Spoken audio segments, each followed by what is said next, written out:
This is Pod Populi. Podcast for the people. So the landscape here is obviously much more inspiring to me than anything in New York. Landscape is a part of what I do. It's often I use it as the backgrounds for a lot of my figures. And when I lived in New York, it really was like a background element. It wasn't a foreground element. Mm-hmm. And moving out here has helped me to try and change that a little bit to make the landscape become like a character within the work itself. So yeah, I mean, those are the two, it's kind of night and day.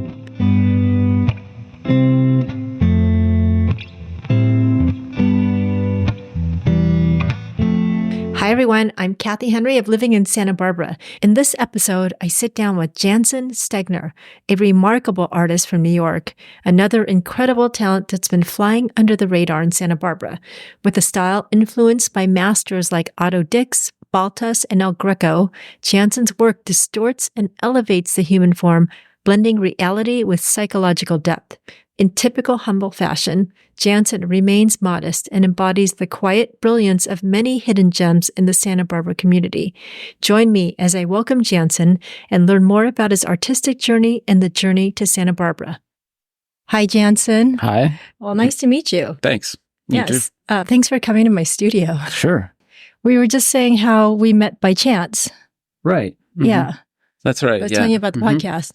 And then you told me that you were an artist. Yeah, I don't remember if you mentioned that you talked to local people and local artists or something like that, but somehow I just volunteered that information. It seemed like... Which I appreciate. I'm glad. Because after I met you, I went and looked at your art. And I have to say, I was very impressed. Oh, thank you. Yes, it's definitely unique and sophisticated. Well, thanks. Thank you. Where did you come from? Where did I come from? How did you get here? It's been a long journey, I guess. I grew up in Minneapolis. Okay. I moved there when I was, very young, like toddler or something. And I lived there until I went to college. So my formative years were all spent in Minneapolis, which is kind of it's a great city where it has great culture, but it's not the big city. We had a nice house, even though we live within the city limits, it's more of a suburban kind of setup. So you could see all the different parts of life, culture, nature, etc. I've never been there. Oh, it's a great place. Yeah. Okay. I have to check it out. Yeah. And then I went to college in Milwaukee at the University of Wisconsin there. And then after that, I bummed around for a few years back in Minneapolis trying to get a career as an artist going, because that's kind of what I always knew I wanted to be, was a painter. So is that what you went to school for? Yes, I studied painting and film to start with, but I realized pretty quickly that as a more introverted person, film was much harder to just try to you can't be an introvert and be a filmmaker. I know. Yeah, my son goes to film school. Okay, yeah. You're organizing people, telling them what to do. Yeah. It was too difficult. And painting really was where my skill set was stronger anyway. So that's what I went with. So I spent a few years back in Minneapolis trying to get a career going as a painter. I would paint during the days, and I worked as a valet parking cars at night. After about 2 years of that, realized it's probably not, Minneapolis just isn't quite big enough to do that to get an art career going. You're just painting and hoping that you can find somebody to buy them? No, what I was doing was, building up a body of work so that's like coherent body of work that people can look at and say, okay, this person has a vision, that they're not just randomly trying anything. They have a focus. Okay. And then try to get people who own galleries to come to your studio and take a look and do a studio visit with you, and so they can see what you're up to, and if they are interested in it, and would offer you some kind of show, or put you in a group show, or somehow test you out and see if they can get people interested about your work. Collectors or writers or other people in the art community, just to see if there's interest there. And there's at the time, there was a small handful of serious galleries in Minneapolis, and they just were not giving me that much interest. And so I thought New York City Yes. is just the place that you have to go at that time anyways. Maybe it may be different now with Instagram and internet and stuff. People have different ways of being seen, but at that point, you really had to go to where the action was. And so I found a way to get there eventually. So I knew I had to get out to New York somehow. So went to grad school in Albany as a sort of way to get out to the East Coast, and then moved down to New York in 2001 and started working at art galleries and painting again, like most of the time during the day. And did that for a couple of years and managed to, while working there, get to know some other people who are interested in, I mean, everyone there is, of course, interested in art. They're all trying to be painters or sculptors or whatever. Okay. So you managed to get into some group shows and finally get a At gallery. that gallery? Not at that gallery, no. Oh, okay. But Why not at that gallery? It was Matthew Mark's gallery, which was like a very sort of, even back then, was very like high-end sort of successful artist gallery. It's not a place where you bring in your slides and they look at your work and give you a show. It's you have to go through a few steps first to get there. I don't know how that works. So I always think big. So how did that go? What happened after that? So you got your stuff in a gallery. Yes. And so we started showing, and I kind of bounced around to a few different galleries. The first one I started with, they sold some of my work. Oh, and good. things That's exciting. Had a couple shows with them, but that must have been really exciting to have your pieces. What is your style? Like, how do you describe your art? The word most people use is Mannerist, which comes from like, I don't know, I guess like a 15th or 16th century style of painting where that's sort of based in realism, but liberties are taken with the bodies for like dramatic effect, I guess. Okay. And so there's a tradition of that. That's the word that most people use. I think of myself. Mannerist, yeah. Okay. The word that I think of myself more closely related to artists like Otto Dix or Baltus, and others who are not necessarily always. I guess they're similar, but there's more of a psychological impact in the kind of exaggerated forms or distortions that they're making, things like that. So I think of it as work that is it's grounded in realism without being realism, and the reason for veering away from realism is to try to sort of heighten the reality or give a sense of not quite reality or unreality to it, because that's something that transcends just like a picture that looks like the thing you're looking at.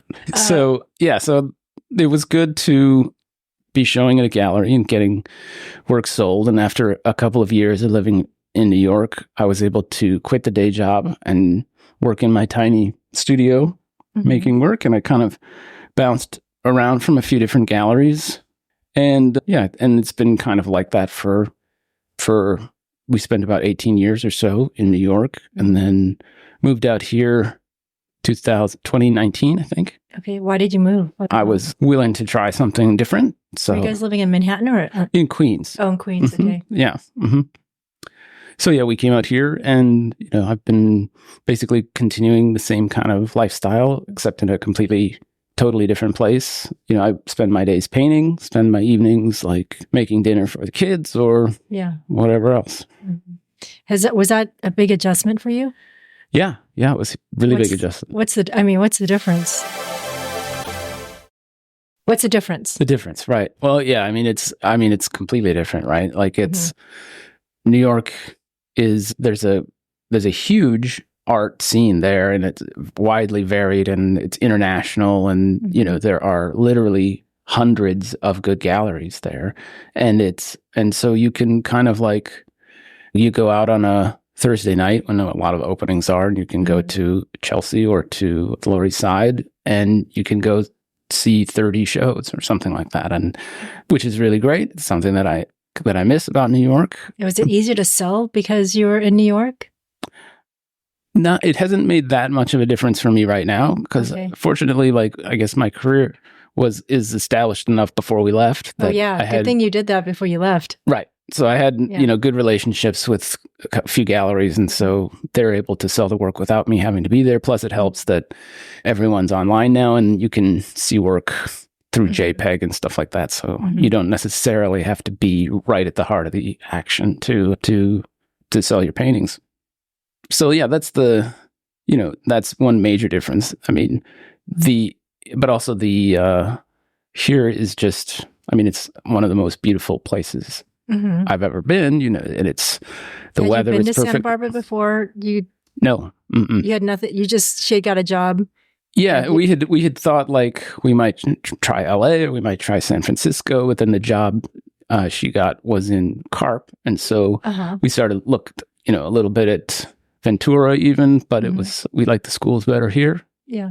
So yeah, it was kind of a big not a risk. Well, yeah, I guess kind of a big risk, I guess, to see what it was like taking a big chance. But so the landscape here is obviously much more inspiring to me than anything in New York. Landscape is a part of what I do. It's often I use it as the backgrounds for a lot of my figures.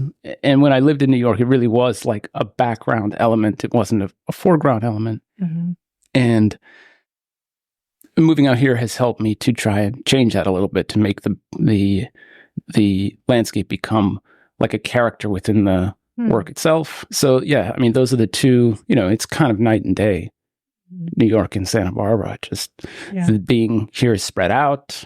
People, you don't see nearly as many people. You may not even know some of the people on your block. Whereas in New York, you can't get away from people. Yeah. It's very different. So Santa Barbara's inspiring your work? Yeah. Okay. That's interesting. I'd like to see how it's changed. Yeah. Well, like I said, obviously you're seeing like West Coast fauna and flora and palm trees and stuff in my paintings now, which weren't there before. But it is nice to, when I lived in New York, it always seemed strange trying to do landscapes. Like I relied hugely on photographs that I had taken when I was elsewhere, or finding stuff online. And here it's much easier to just go to one of the many parks or up on a mountain or somewhere and just do some drawings and come back with some inspiration to work from. If I need like, this corner of the painting isn't working well, I need some kind of like a flowering bush or something to go down there and just take a walk around the neighborhood and find something, which is nice. So everybody comments on the variety and the diversity of plants and trees in Santa Barbara. Is that something that you find?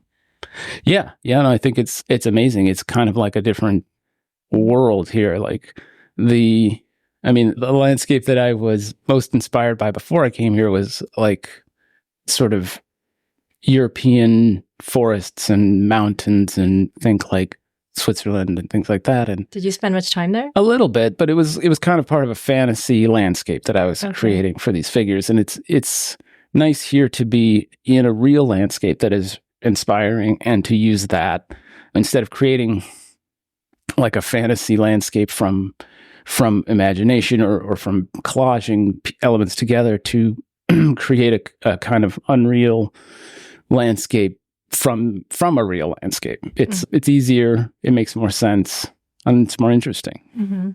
There's so many different places to go here. Right. Yeah, I go all over the place. I've tried, I've done a lot of drawing and painting in the Douglas Preserve, which has that great view over Henry's Beach. Lots of trees and interesting stuff in there. I've gone to several different beaches, and I'm doing a painting right now it's really based on the front yard of one of my neighbors, who just has like this great palm tree that's sort of tilted to the side, and a bunch of flowers and weird looking plants all around it. I'm kind of just using that, so it can come from anywhere. Do you know about this tree over here, the fig tree? Oh, yeah, sure. Okay. Just throwing it out there. Yeah. Well, that's great. Is it usually just one subject? Usually, yes. That is something I'm also kind of... They're usually sort of portrait style, like a single figure. Feminine? Most of the time, but not always. Okay. And that's something else that, like, using an actual landscape nearby can help me to sort of broaden that, because I kind of want to bring multiple figures into the compositions more often. I do that sometimes, but I'd like to make that more of a mainstay of the work. And when I can compose the painting by looking at this park over here with these trees in this certain way, I can arrange figures within that composition rather than what I was used to doing in my studio in New York is just trying to come up with an interesting pose for a figure and sort of figure out some kind of natural landscape elements to be used in the background behind it. If that makes any sense. So are you saying there's more of a relationship now between the subject and the background? I mean, is there a story there? I think you're trying to. It's not so much a story as it is just it's more attached to reality. Like I did a painting of this model that I use a lot in my backyard, and so you can see the fence back there and the neighbors' yards in the background, and it's all kind of exaggerated or taken into a different kind of unreal kind of space, but the reality bits are still there, and so it's more interesting for me. So did you draw a lot of like characters and stuff when you were little? Like how were you? Yeah, I mean, comic books was where I originally became interested in art. I would read comics and I would copy the drawings of the heroes and stuff like that, and so I did that over and over for years, and eventually you try to come up with your own ideas and your own things and stuff, and by the time I was, I'd say 16 or so, I was kind of lost some of that interest in comic books, but it moved into art, into painting, because I was seeing like some of the ways that comic books deal with the figure and these sort of like exaggerated, powerful, weird, surreal elements that you find in comics, that there were painters who did things that gave me a similar kind of pleasure, similar kind of fascination, and so I started looking at those painters more and realized like that's really more interesting to me is the idea of like a single image that is really powerful rather than sequential images that are less powerful. Can we hold on for 1 second? Sure. So, well, you live in Santa Barbara, and you've been here how long? Almost 5 years, I think. Yeah. Have you met a lot of people in the art scene? I've met How's a that few. transition? I've met a few. How are It's you- been harder than I had hoped it would be, I guess. Okay. And that's maybe says as much about me as anything else. I live in Goleta, which is not downtown Santa Barbara, and so and I have kids that I make dinner for every night and stuff. And I'm also just kind of an introvert, so I haven't been as successful as I would want to be. Though I've met people here and there. I go to the openings at the art gallery at UCSB and Westmont sometimes, and some of the galleries downtown here too and stuff. But you're going to go to First Thursday, right? Absolutely. There's a lot of people there. Okay, we'll take a quick break right here. So, have you shown any of your art here in Santa Barbara yet? No, I haven't. My galleries are currently in New York and Brussels. That used to have one in LA when I first moved down here, but they have since moved to New York and closed their LA location. But the relationship I have with these galleries is pretty close, and so everything kind of has to go through them. And so there's not really I don't make enough work that I can show stuff wherever I want to, really. Although I did participate in one of the shows at Westmont. I think it was the 5x5 show where you can work on a 5x5 piece of paper and donate it to the museum at Westmont, and I guess they auction them off and stuff.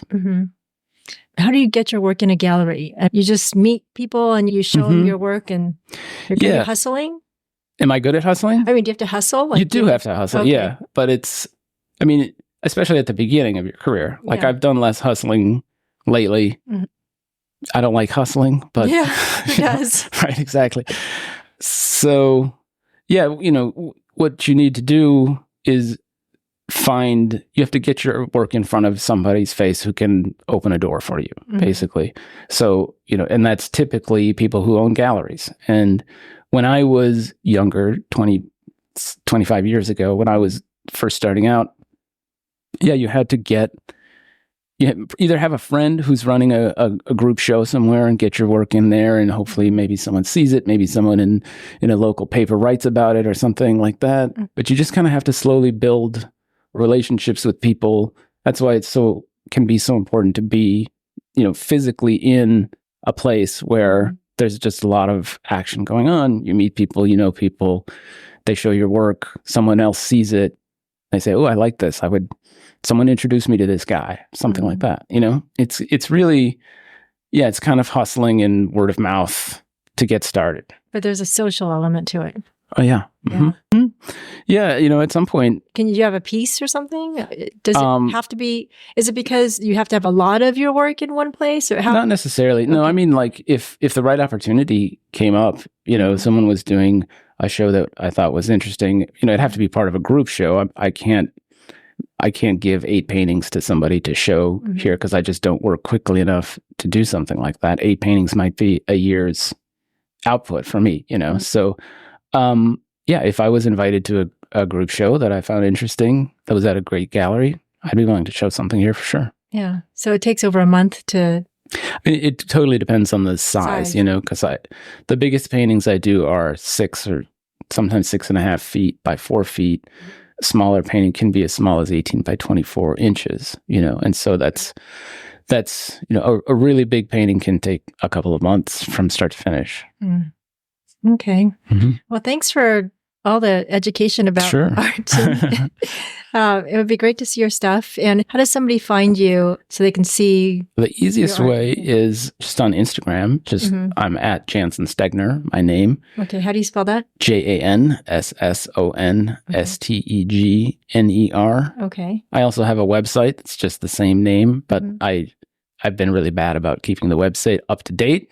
With your latest work? With new work, yeah. It's basically up to work from about 5 or 6 years ago. Once Instagram came along, and that started to be the place where people go to look at art, really. And a lot of artists have kind of let their own personal websites sort of decay or fall apart, I guess. But so Instagram is probably the easiest place to do it. Okay, and they can purchase your art through does somebody purchase art through Instagram? How does that work? You'd have to, if you're really interested in purchasing something, you'd have to get in touch with one of my galleries. Nino Meyer Gallery is my gallery in New York, and Sorry We're Closed is my gallery in Brussels. I mean, a Google search of my name will give you any of this information too.